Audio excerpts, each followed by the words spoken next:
All right, welcome to Teardown. We got all our parts laying out on the rug.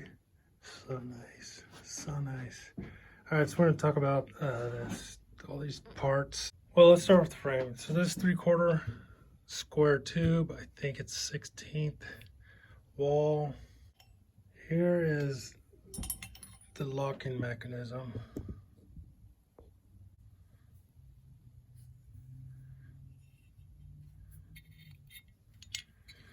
So that's how this magic works. That goes up and down. It actually kind of rolls up and down a little bit, but it springs back. Talk about the roller chain. I'm using size 40 roller chain. It has a tensile strength of 4,000 pounds, which I think will be plenty for what we're doing. So when we start using this 2,000 pound spring, we're gonna want that 4,000 pounds roller chain. So these are the bearings I use. Let's see what size those are.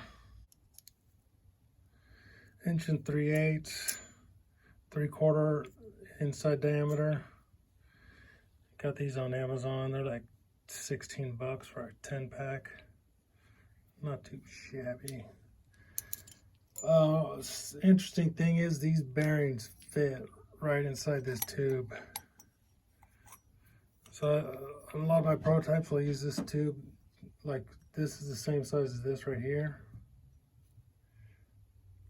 And this over here, same size.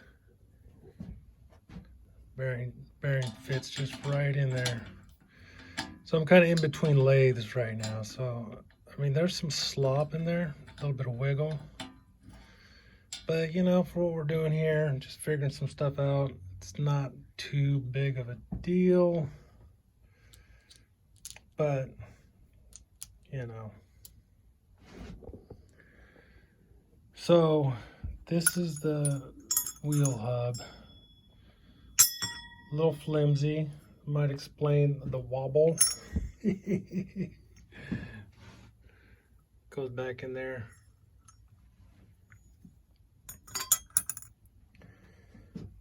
Attached with 1/2 inch by 20 thread. Of course, the lug nuts that come with the wheels, fancy lug nuts.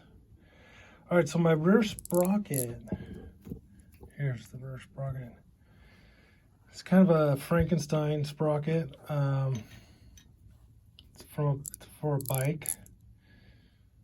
So a bike's chain and a size 40 chain. Dimensions are actually so very similar, so you can use a bike sprocket. It's just if you don't mind all this slop. Look at the difference in size. But I'm kind of stuck using it right now because I'm having a little trouble finding the exact sprocket I need. Freewheel sprocket that is in size 40.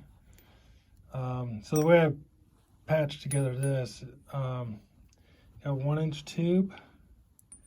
And what's this size? I forgot what size this is.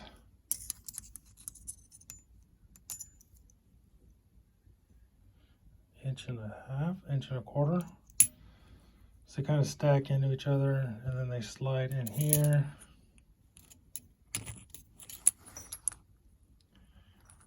I kind of tack welded them a little bit, but tack welding on the bearings, I've noticed, doesn't completely compromise how they work, but there's definitely a little difference in the one that has not been welded on. This one, you can feel a little, doesn't spin quite as nice as the one that hasn't been welded on. Who'd have thunk? So here's my one-legged front crank. Goes in there. Oh yeah, with the rear axle. Oh yeah. So about those cotter pins, I noticed some epic deformation already. I mean, this is 3/4 inch tube, 16th inch wool, so it's kind of undersized for what I'm trying to do anyways. But yeah, I can't be using cotter pins to hold the rear axle together anymore. Well, at least, I mean, I knew that, but I mean, think about it. If this is the only thing holding your wheel onto the axle, I just feel like you need some more material there. It's not exactly precision either, but just way too much slop. So we'll figure it out. But so here is the innovative part. So these free spin around this center axle is just kind of for support. These free spin.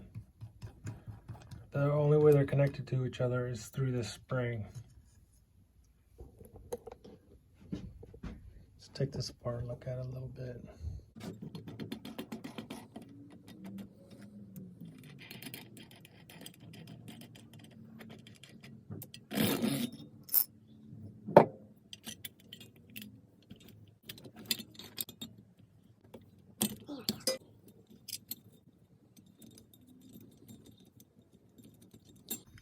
So that all comes off.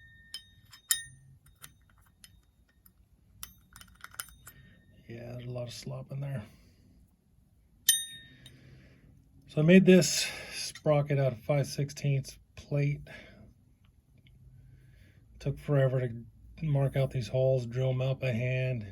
It's a little bit sloppy too, but kind of it works.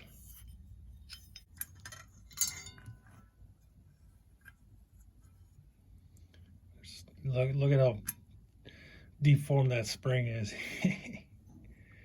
Yeah.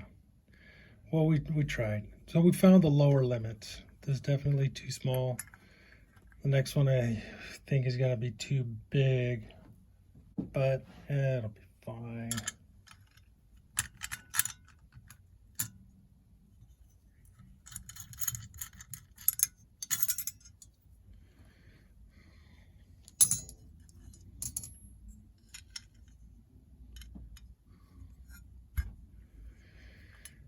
Yeah, I added a little pin over here to keep this from twisting on me.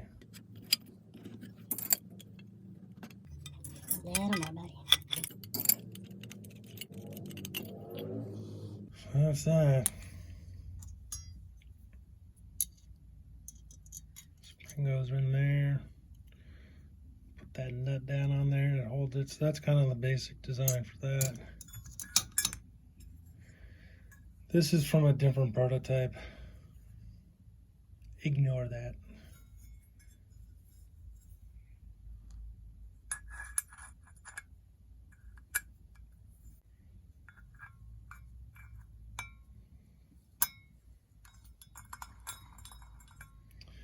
Yeah, so you can see the locking teeth. They come around. That pin locks in there.